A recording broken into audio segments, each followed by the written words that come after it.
invincible.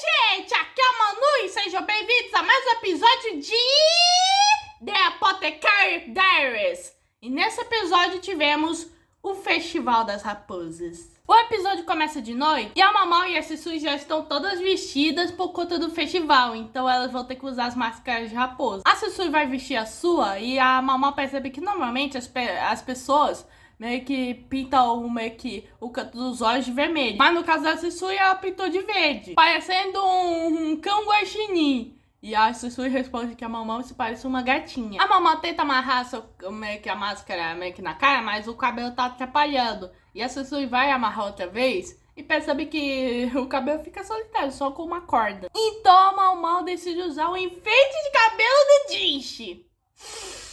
Ah, minha menina, cada vez mais apaixonada, embora ela não saiba e nem sabe o que é amor. Bom, ela sabe o que é amor, mas não no sentido meio que testando.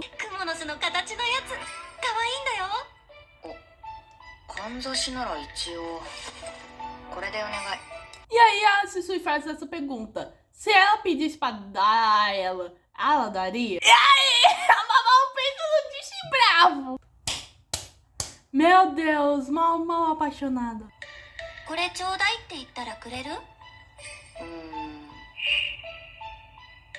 A Mamão poderia ter ficado quieta e não mencionar. Só que o Jinchi é muito bom em entender expressões faciais. E ela nem sabe se vai voltar pra capital mesmo. Mamão tá pronta e o festival vai ser fora do vilarejo. E meio que vai ser em um santuário. Elas vão pro festival e a Mamão acha que talvez seja pastosa, mas ela parece ouvir uivos de raposa. E a Mamão vê que a Sisui não é a única a ser meio que esquisita, já que tem muitas outras que estão usando verde nas máscaras. Mas a maioria é homem. Daí a Mamão e a Sisui percebem que tá tendo muito gafanhoto meio que nesse ano. E é por isso que eles têm que fazer esse festival para esperar muito. É aí que a Mamão percebe a Sisui comendo alquequenes.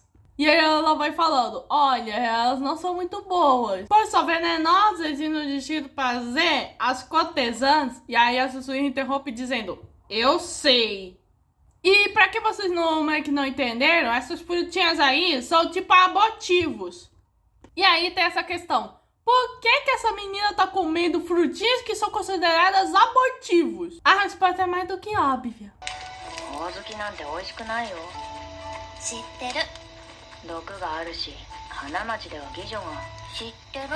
Elas já sabem no santuário e meio que a divindade desse santuário é, adivinhe, uma raposa. E ela dá uma boa colheita. Essa área específica era banhatada por meio que certas pessoas. Depois um grupo diferente vindo do oeste, que vem uma outra nação, chegou. A maioria dos vilarejos meio que afuzentaram os recém-chegados. Porém um pequeno número os aceitou. Os ocidentais possuíam um conhecimento valioso. Sabiam como enriquecer os campos e se livrar de pragas. Por isso os membros do vilarejo viram um valor por isso. Contudo, outras pessoas invadiram, tentando roubar esse solo fértil e rico. E enquanto esse processo se repetia, meio que eles decidiram criar mais vilarejos, meio que mais fundo na montanha. Como se estivessem se escondendo. A raposa representa os ocidentais que trouxeram o conhecimento. E que são os ancestrais desse vilarejo. As raposas eram meio que brancas naquela época. E colocar cores nela representa os recém-chegados ficando e adotando meio que as cores. E nisso a Mamão faz a dedução.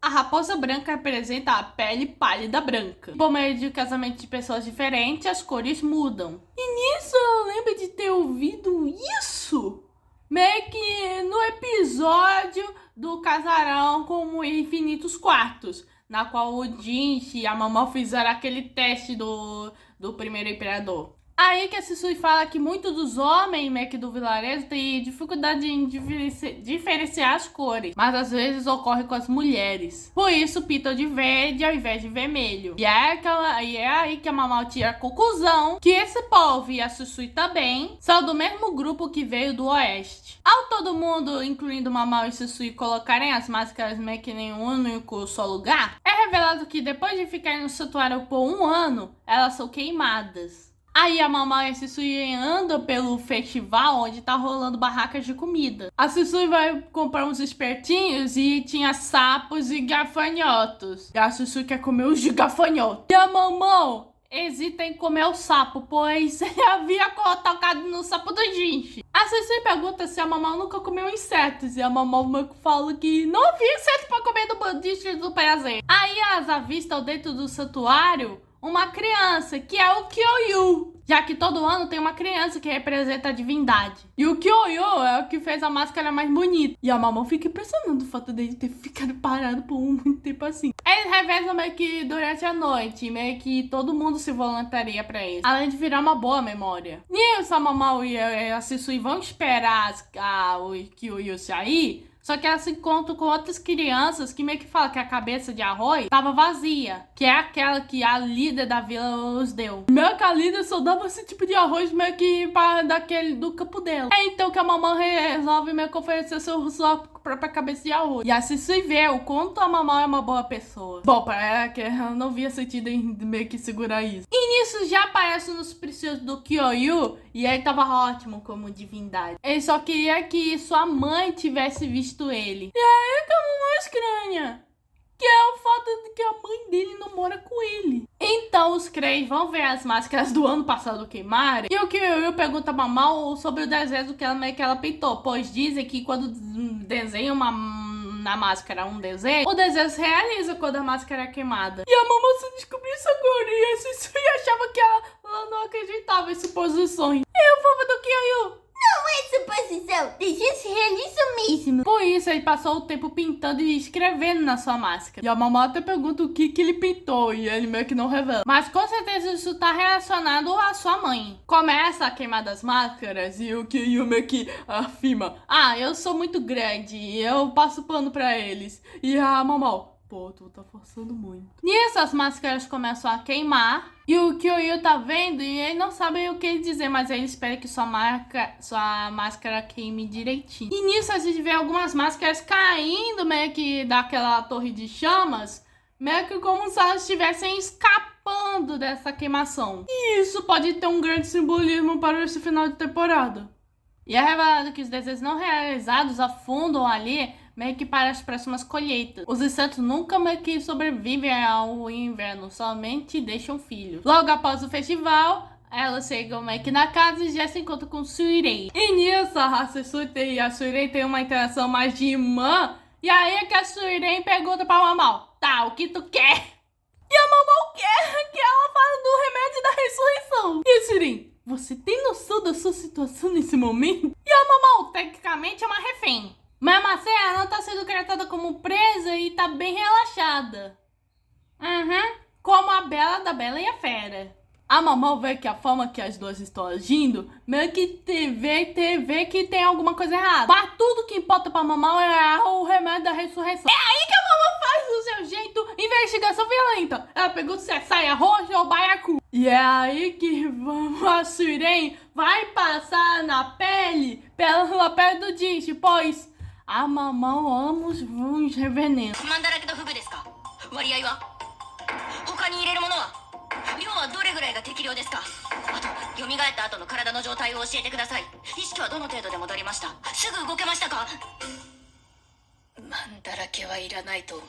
Suirei fala que o remédio da ressurreição tava numa receita estrangeira, mas só serve para estar no estado de coma e deve ser adicionada para tirar a consciência das pessoas, facilitando a escravidão. Suirei passou por ela meio que várias vezes por isso, mas se falhar você perde a memória. E ainda tem muito espaço para melhorar em humanos. E aí a Mamau se oferece para ser usado, mas é claro que a Suirei não vai usar porque a Mamau é refém. Ou seja, aqui a Suirei tá tentando ter padrões.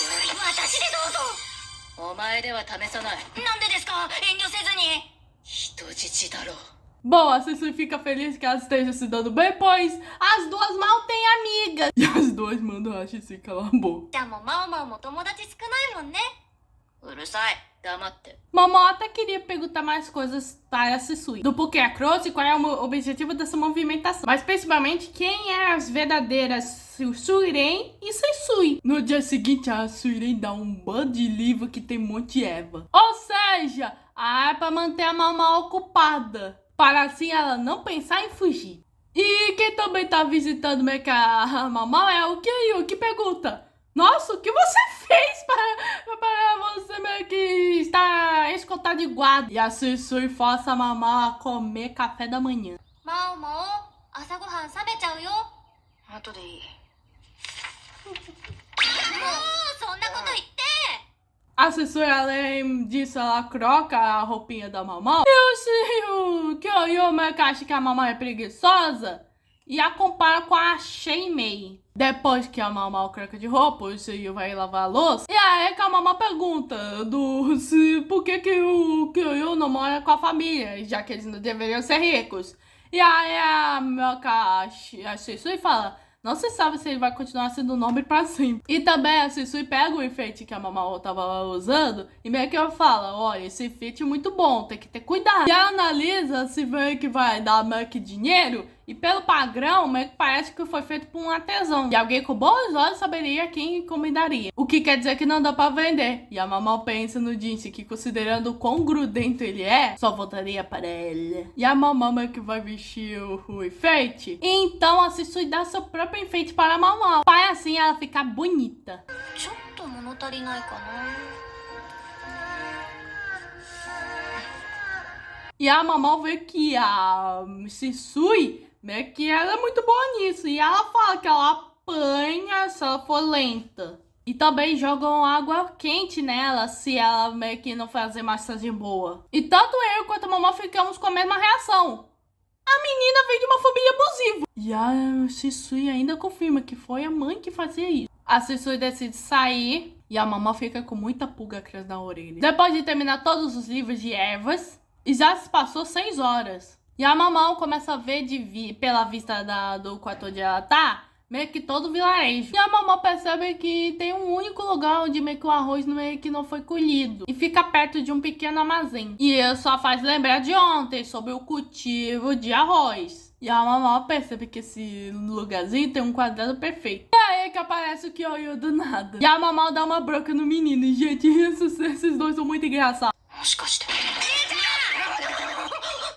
え？何やってんだお前。もう少し静かにしてるわける。 A Momó pergunta ao Kyu se ele sabe que construção é que tá perto desse pequeno grão, meio que campo de arroz. E o Kyu fala que aquele é o antigo depósito do líder do vilarejo. Construíram um novo com um chão elevado para afundentar os ratos. Então não usam mais esse. É então que a Momó vai fazer o que ela faz melhor. Meter o nariz onde ela não devia. E meio que ela vai usar o Kyu como cúmplice. E o menino resolve ajudar usando uma passagem secreta que ele faz para fugir dos estudos. É uma praguinha. 仕方ねえな。教えてやるよ。俺が勉強から抜け出すために使ってる抜け道をな。やっぱクソガキだ。 As duas pragas fogem. E a Momó vai meio que só confirmar uma coisa perto daquele depósito. Que eu vejo que essa é a área onde meio que os ingredientes meio que não funcionam direito.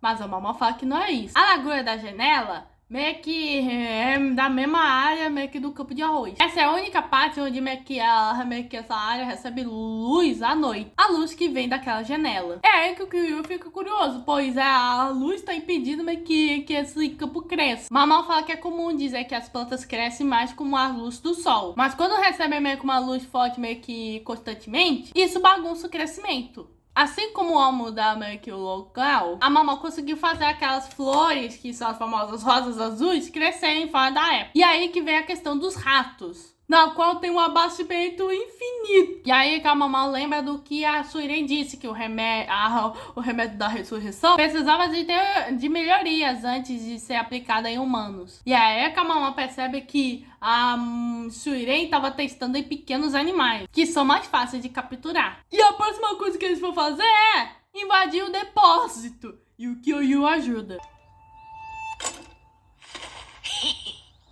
ろくでもないガキだ。 Boa, a mamãe e o Kyoryu vão investigar lá. E nisso a mamãe acha várias garrafas e alguns meio que um pozinho que meio que provavelmente tem a ver com remédio. E a mamãe já descobre. É aqui que a Suiren faz os testes. E a mamãe tava louca em levar tudo isso só pra ela. Mas claro que a mamãe fala, não, foco. これ全部持っていきたい。いや、今はそれどころじゃ。 Nisso que eu descobre tubos de metal. E um monte deles. E é aí que a mamãe já percebe que tem algo de errado. E nisso a mamãe abre, vê com um pano, ela abre e encontra duas réplicas de Feifa. E agora que a mamãe se ferrou. E nisso a mamãe e o Kyoryu percebem que alguém está vindo. A mamãe e o Kyoryu se escondem na oficina de Feifas. E alguém percebe que a porta estava destrancada. E o menino estava se tremendo de medo, pois aquela é a dama Seimei. Não só tá a Shimei, como também tá uma das gêmeas meio que do exterior, a dama Ayla. Bom, a Ayla pergunta se tem alguma coisa acontecendo e a Shimei fala que não é nada, achando que é só sua imaginação. Antes de meio que ela abriu a cortina e vê a mamãe e o Kyoryu. E ela abre usando uma espada. E a Shimei vê que dois pais de ratos imundos meio que vão meio que infiltrados aqui. E o episódio termina nesse baita cliffhanger. 汚いネズミが2匹入り込んでいたようだけど。シメ様。この人がシェンメイ。